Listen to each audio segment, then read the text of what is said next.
gana. Yo los goles los festejo así. Si a alguno no le gusta, que se vaya a jugar al gol. Los goles yo los festejo así. Alguno pensó que se lo festejaba porque Ramón estaba en la platea. No, se los festejo a toda la gente que me quiere. Algunos dirigentes no querían que vengas. ¿Tenés opinión sobre eso? Pero si no puedo venir a la cancha, no sé.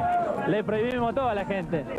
No, yo creo que vino a ver el partido, porque a él le gusta más ir a su campo, pero hoy vino a disfrutar acá y bueno, le fue bien porque vio goles lindos.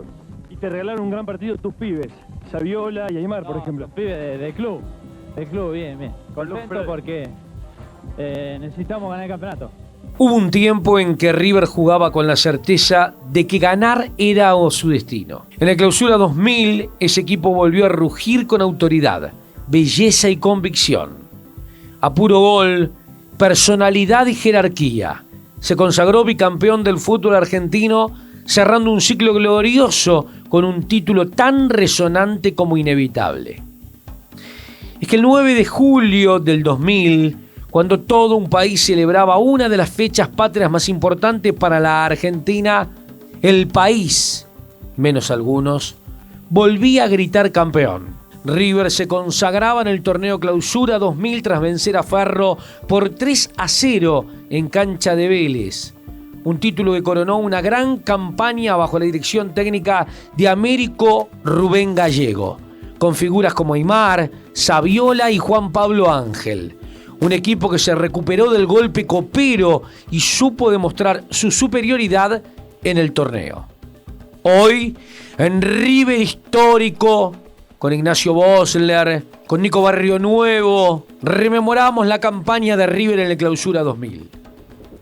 Tras la salida de Ramón Díaz de la dirección técnica a fines de 1999, Américo el Tolo Gallego llegaba nuevamente a Núñez para hacerse cargo del primer equipo. Por su parte, el millonario contaba con un plantel de grandes nombres y una identidad clara, que venía de ganar la Apertura 99 de la mano de Ramón. El torneo Clausura 2000 tuvo su inicio el 11 de febrero de aquel año, culminando el 17 de julio. El camino del Millo en aquel campeonato, con el que el fútbol argentino daba inicio al nuevo siglo, comenzó en Córdoba. La tarde del 13 de febrero, River se llevó los 3 puntos en aquella victoria y en aquella provincia tras vencer por 2-1 a Instituto, con 2 tantos de Damián Álvarez y el empate transitorio de Daniel Jiménez desde el tiro libre penal para los albirrojos. 5 días más tarde, el viernes 18, llegó el debut en el Monumental ante Rosario Central. En aquella oportunidad, el millonario se fue en tablas ante los rosarinos. En un partido trabado, de pocas oportunidades, llegó el tanto del millonario a través del colombiano Juan Pablo Ángel a los 43 minutos del primer tiempo. No obstante, a los 11 minutos más 1 del segundo tiempo, Javier el Chueco García, ante las libertades que le concedió el medio de River y una defensa que nunca achicó hacia adelante, remató solo y de frente al arco un tiro que se escabulló entre Bonano y el palo derecho del golero millonario. El domingo 27, el rival fue Colón en Santa Fe y River consiguió los 3 puntos con goleada incluida. 4-1 fue el resultado para empezar a avisar que River iba a ser candidato. No obstante, aún no estaba consolidado. El partido siguiente, ante Estudiantes en el Monumental, nuevamente dejó 2 puntos en el camino en aquella jornada, en la que igualó por 2-2 frente al Pincha Rata, que recién tomaba ventaja inicial de 2 goles ante un River que se repuso en el segundo tiempo, para rescatar ese punto en un partido que a priori no pintaba tan difícil. Aquella tarde, Saviola y Álvarez fueron los goleadores del millonario. El sábado, 11 de marzo, River volvió a Córdoba, esta vez para enfrentar a Belgrano, llevándose un triunfo por la mínima, con gol de Cardetti. Tuvo que esperar hasta la fecha 6 para conseguir el primer triunfo como local, que se dio tras enfrentar al Independiente de Enzo Trocero por 2-0. En el feriado del 2 de abril, visitó a Lanús, en una tarde que no empezaba bien para el millonario, que a los 5 minutos del primer tiempo ya perdía por un tanto de su beldía, que ponía en ventaja al local. Pero no por mucho. 8 minutos más tarde el equipo de Gallego decidía presente y con gol de Ángel establecía el empate definitivo. Llegaba la fecha 8 y el rival que visitó al Millonario fue el bicho de la Paternal. En un partido trabado que no comenzó bien para el equipo del Tolo, River terminaría rescatando un punto en aquel encuentro que finalizó 2-2. Nuevamente el equipo se iba en tablas. Un día después del 11 de abril se enfrentó a Vélez en Juan B. Justo al 9200. River impuso su juego a lo largo de los 90 minutos en un partido en el que, cuando el marcador estaba igualado en 1, Chilaver y Trota jugaron su partido aparte. El conejito Saviola había ingresado con pelota dominada al área del Fortín cuando el número 2 de Vélez llegó tarde y vehementemente con ambos pies hacia adelante en una infracción que pintaba más para anaranjada que para amarilla, por la cual el árbitro Héctor Baldassi determinó que había penal para River. El encargado del mismo no sería otro que el central Millonario, de paso por el Fortín. El estadio se venía abajo en insultos y el capitán Millonario intercambió las pesadas miradas del arquero por gol. Bueno, no. Baldassi determinó que hubo invasión, por lo que Trota debía ejecutar de nuevo. El aire se ponía tenso, el ambiente era pesado y con el murmullo alrededor, la pregunta que invadía al espectador era: ¿qué va a hacer Trota? El Tolo se tomaba las manos, seguía con rostro serio la secuencia. Era patear nuevamente a un arco que se achicaba detrás de un golero que parecía hacerse cada vez más grande. Y Trota la picó. El central decía que River se ponía 2-1. Minutos más tarde, Saviola ampliaba la ventaja parcial hasta que, en el minuto 41 del segundo tiempo, Mauro Óbolo cerró el marcador con el descuento para el Fortín. River cerraba la fecha 9 llevándose los 3 puntos y volviendo a la punta junto al equipo de la Ribera. Ganó River, pero bueno, le ganaste el gol a Chilaver, ¿o no? No, tuve la suerte de hacer un gol, como también la desgracia de hacer un gol en contra y no le gané a nadie. Yo no juego nada contra nadie, juego para River, nada más. Gallego, como viene la mano, el campeonato lo pelean bandera a bandera con Boca. No sé, Dios quiera que vayamos por esta senda de triunfo. El 17 de abril recibieron el Monumental a Gimnasia y Esgrima de Jujuy en un partido de lo más complicado. Debido a las expulsiones de Álvarez y Saviola, el Millonario debió afrontar el encuentro con 9 jugadores del primer tiempo. No obstante, el equipo del Tolo mostró su jerarquía, imponiéndose por 2-0 ante los jujeños, con goles de Coudet y de Gancedo.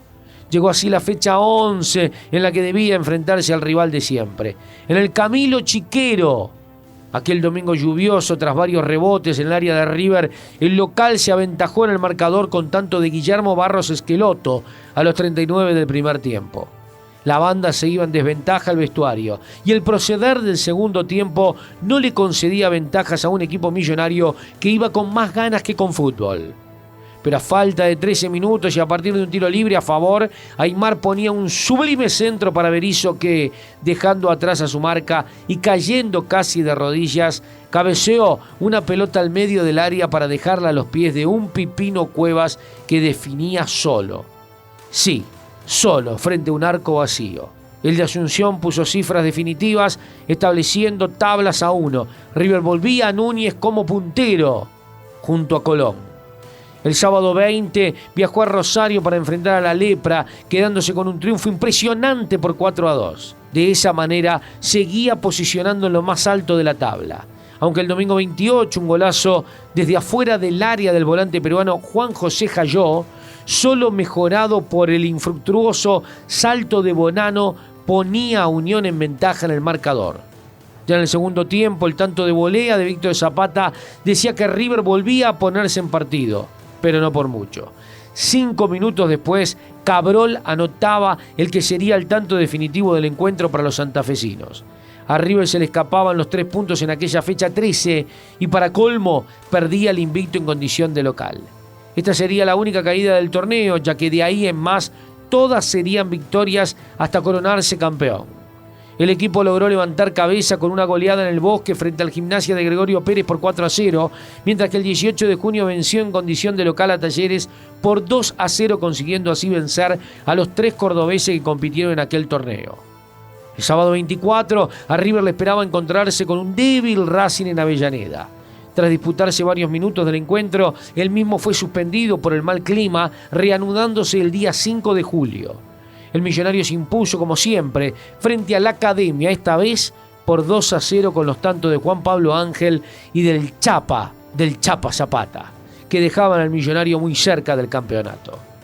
Con una goleada por 5-0 frente a Chacarita en el Monumental en la fecha de la 17ª, parecía prácticamente imposible que el título se le escapara. Ese partido representó una exhibición de fútbol y de contundencia, con tantos de Coudet por duplicado, Pablo Aimar, Juan Pablo Ángel y Hernán Díaz. Pero faltaba un paso más. ¿Qué volviste en este momento, Ramón? Es un momento lindo y creo que ya está la definición del campeonato. Te trajo suerte Ramón Díaz, ganaron 5-0. No, nos trajo suerte entrenar y trabajar para ganar. Yo los goles los festejo así. Si a alguno no le gusta, que se vaya a jugar al gol. Alguno pensó, Los goles yo los festejo así. alguno pensó que se lo festejabas porque Ramón estaba en la platea. No, se los festejo a toda la gente que me quiere. Algunos dirigentes no querían que vengas. ¿Tenés opinión sobre eso? Pero si no puedo venir a la cancha, no sé. Le prohibimos a toda la gente. No, yo creo que vino a ver el partido, porque a él le gusta más ir a su campo, pero hoy vino a disfrutar acá y bueno, le fue bien porque vio goles lindos. Y te regalaron un gran partido tus pibes, Saviola y Aimar, por ejemplo. Los pibes del club. Del club, bien. Contento porque necesitamos ganar el campeonato. Y es una persona como cualquiera. Quizá, bueno, él al ser hincha se fue muy contento por la victoria que tuvimos hoy. Sí, mucha suerte. Ojalá que se pueda seguir acompañándonos el resto de los partidos. ¿Te gusta que Ramón venga a la cancha a ver el equipo, alentarlo? Sí, me gusta, ¿por qué no? Creo que es hincha de River y si acompaña el equipo, mejor. Pero lo importante es que consiga obteniendo resultados. Para la institución, para el club, para los hinchas, para todos. De Ramón Díaz no hablo. Yo trabajo en River y quiero lo mejor para River. Hasta luego, muchachos. Ese paso debía darse en la fecha 18, visitando a Ferro en la cancha de Vélez. El partido tuvo lugar el domingo 9 de julio. River salía a la cancha con Bonano, Lombardi, Trota, Yepes, Placente, Coudet, Berizzo, Zapata, Aimar, Saviola y Ángel. La que fuera la formación habitual utilizada por el Tolo a lo largo de todo el campeonato. En aquella tarde de nubarrones, a los 21 del primer tiempo, Zapata encontraba adelantada la última línea del verdolaga, por lo que decide picar una pelota irrechazable para el 6 de Ferro. Recibió un Juan Pablo Ángel que, tras eludir al golero rival, solo y ya sin marca, definió casi trastabillando hacia un arco vacío, dentro del cual se adentraban inútilmente los desesperados centrales verdolagas, con intenciones de despejar aquella pelota. Detrás del mismo, cientos de hinchas millonarios explotaban de emoción mientras que bajaban rápidamente los escalones de la Popular, festejando el primero de los tantos que decían que River se estaba coronando bicampeón. En el banco de suplentes, un Tolo Gallego sentado y simulando un rostro sereno, no podía evitar la emoción en sus ojos. 4 minutos más tarde, sería el payasito Aimar quien aumentara la distancia entre el flamante campeón y el local. Tras una corrida impresionante de comenzar en 3/4 de campo propio, tras una recuperación que el mismo cordobés ejerció, el 10 puso segunda y tercera mientras se sacaba de encima a rivales que ya no sabían cómo tomarlo de la camiseta. Abrió a la derecha para Ángel, que tras esperar que el cordobés de Río Cuarto se adelantara en el área, devolvió un milimétrico centro y justamente la puso allí en el reducto chico, en donde el mismísimo Aimar esperaba definir de frente al arco, ante un ya vencido Roberto Galant. Transcurrían los 25 minutos del primer tiempo cuando Pablito clavaba el segundo clavito. Ya en la segunda etapa corrían los minutos y River se agrandaba, y entre toque va, toque viene, cuando los pases se juntaban a los 32 minutos, Lombardi, Saviola y Ángel, como en tantas otras ocasiones, esta vez de cabeza, volvía a marcar para el Millonario, que ganaba, gustaba y goleaba. Este Millonario que era más campeón que nunca. Era el día de la independencia y River, fiel a su historia, hacía suya aquella fecha patria para volver a gritar campeón. Fue el rugido final de una generación gloriosa que mezclaba talento, velocidad y jerarquía. Una última gran función antes de que varios emblemas tomaran caminos distintos. Pero esa tarde River fue todo lo que tenía que ser: protagonista, goleador y campeón. Una semana más tarde River completó su participación en aquel torneo en condición de local, tras recibir a San Lorenzo en un duelo que culminó 2-2, con tantos de Berizzo y Zapata para el Millonario, Romeo y Santana para el Ciclón. El equipo de Gallego terminó el torneo en lo más alto con 42 puntos, a base de una victoria más 11, 6 empates y apenas una derrota. Anotó 44 goles y recibió 17, consolidando un juego directo, veloz y ofensivo que le permitió dominar durante casi toda la competencia. La ofensiva del equipo brilló durante aquel torneo. Juan Pablo Ángel, con 9 goles, fue el máximo artillero del equipo y una de sus figuras más desequilibrantes. Pablo Aimar aportó talento, pausa y visión. Junto a ellos había jugadores claves como Bonano, Troto, Hernán Díaz, el Chacho Coudet o el Conejito Saviola. Gallego, desde el banco, construyó un equipo eficaz que supo atacar, defender y competir con oficio. Pero más allá de los números fríos, el equipo impuso presencia en los partidos más exigentes del calendario.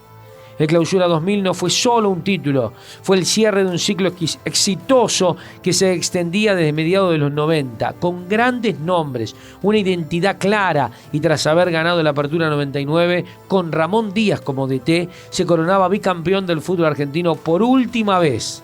Muchos de los protagonistas emigraron al fútbol europeo poco después, pero dejaron en la memoria del hincha una de las campañas más sólidas y emocionantes de aquel tiempo. No se irían sin antes formar una de las últimas delanteras que el hincha más recuerda. Es que en el mes de agosto del mismo año se consumaba la vuelta de Arnaldo Ariel del Burrito Ortega desde Europa. Con él nacía una de las delanteras más memorables y efímeras de la historia.